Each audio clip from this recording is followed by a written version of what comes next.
Ba'zan biz o'zimiz bilmagan holda olov bilan o'ynashni xohlaymiz. O'sha kuni men shunchaki dugonamni kutayotgan edim. Lekin eshik ortida meni nafaqat kutish, balki butun vujudimni larzaga keltiruvchi kutilmagan sarguzasht kutib turganini bilmasdim.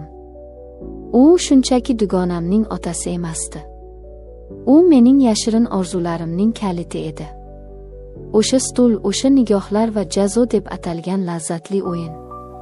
Men o'zimni yo'qotib qo'ydim. Bu xiyonatmidi yoki shunchaki ayollik tabiatining isyonimi? Hozir hammasini aytib beraman. Assalomu alaykum, aziz tomoshabinlar. Inson his-tuyg'ulari, ehtiroslari ba'zan chegara bilmaydi.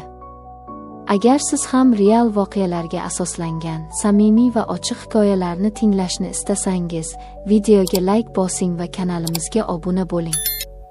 Tayyor bo'lsangiz, eshikni qulflang va quloq soling. Mening ismim Malika. Yoshim 25 ta.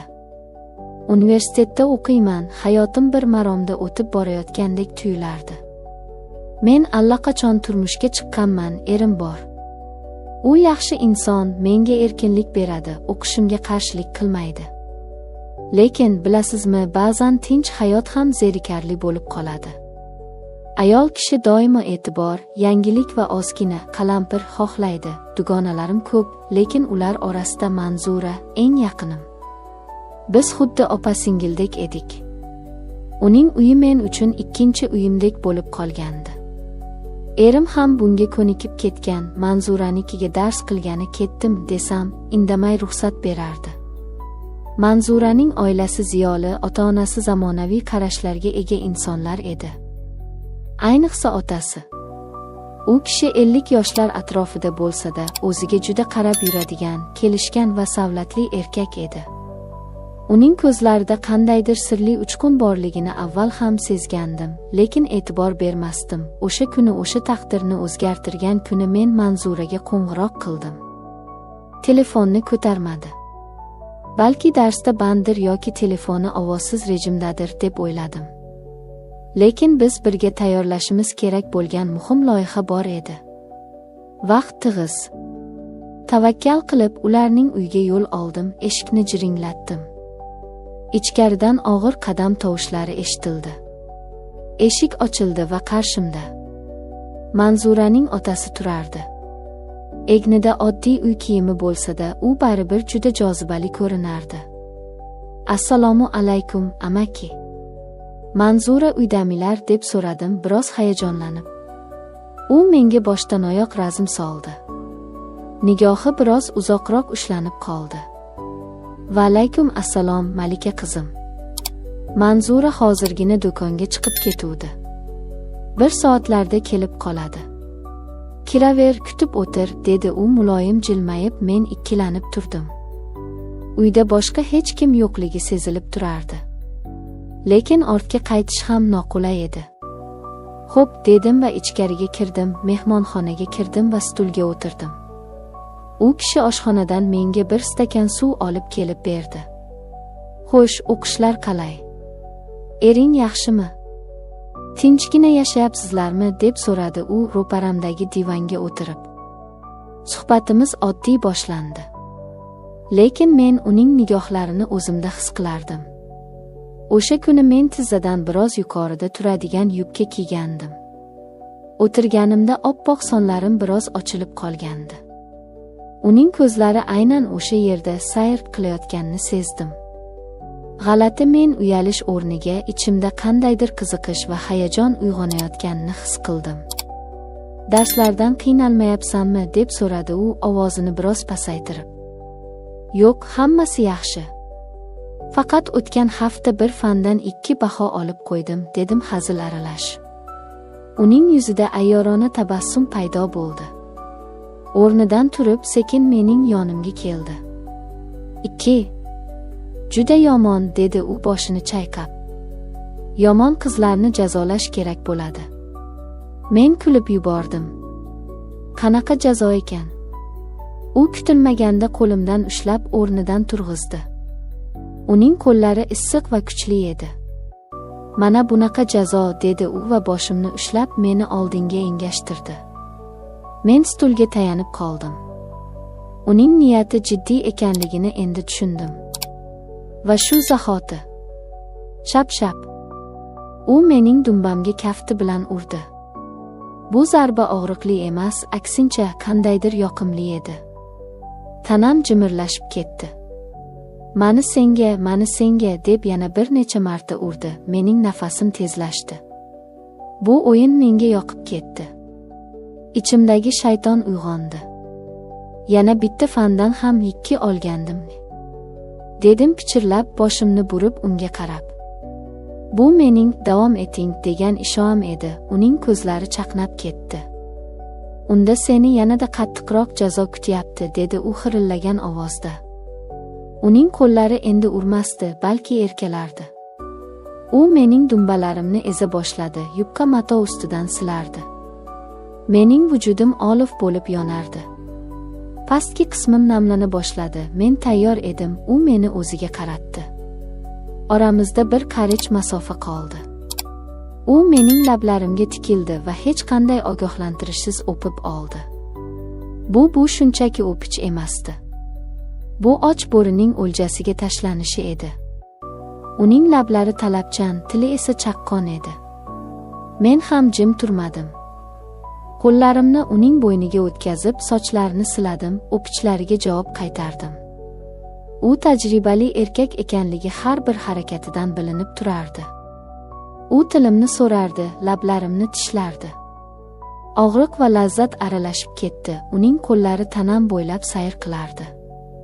Bo'ynimdan o'pib pastga tushdi.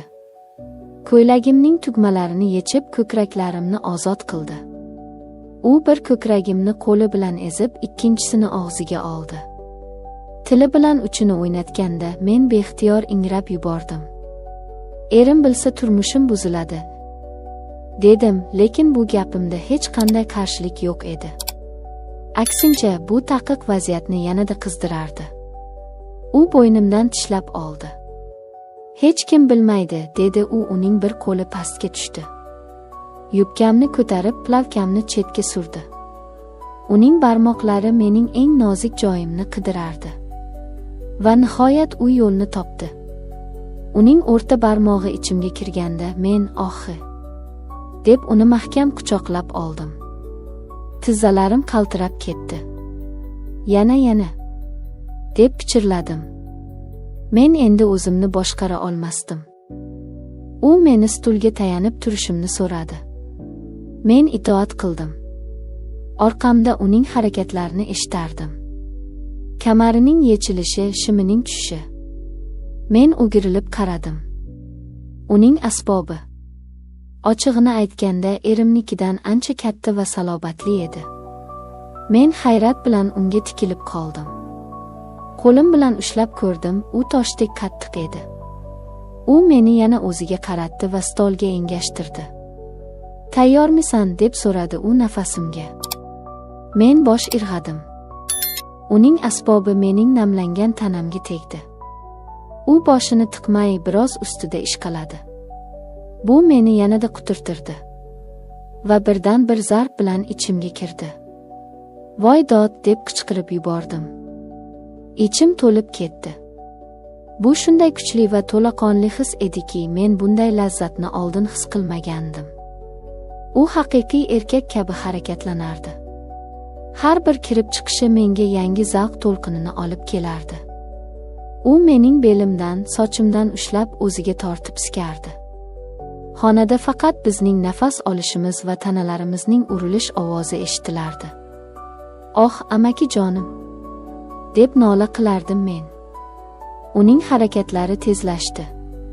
U xuddi yovvoyi otni jilovlayotgandek shiddatli edi. Keyin u gilamga yotdi va meni ustiga tortdi. Men uning ustiga o'tirib, harakatni o'z qo'limga oldim. Bu holatda men uning yuziga qarab, har bir hissiyotimni ko'rsata olardim. U mening ko'kraklarimni o'ynardi, men esa uning ichida erib ketardim. Men zavqning eng yuqori nuqtasiga yetdim. Tanam titrab, birinchi marta bo'shandim.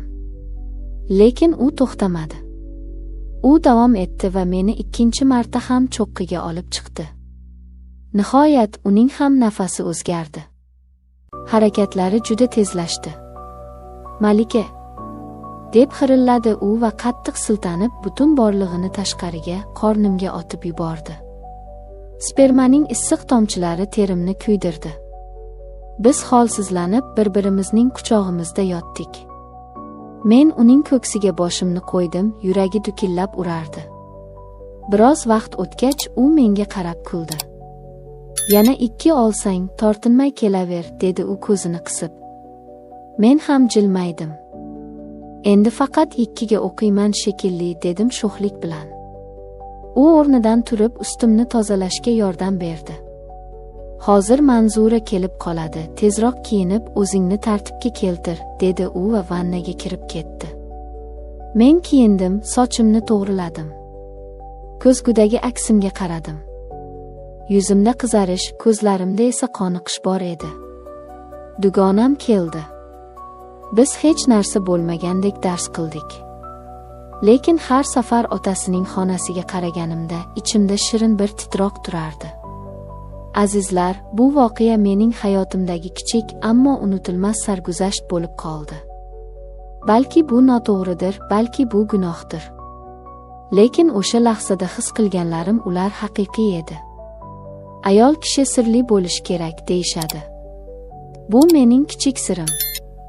E'tiboringiz uchun rahmat.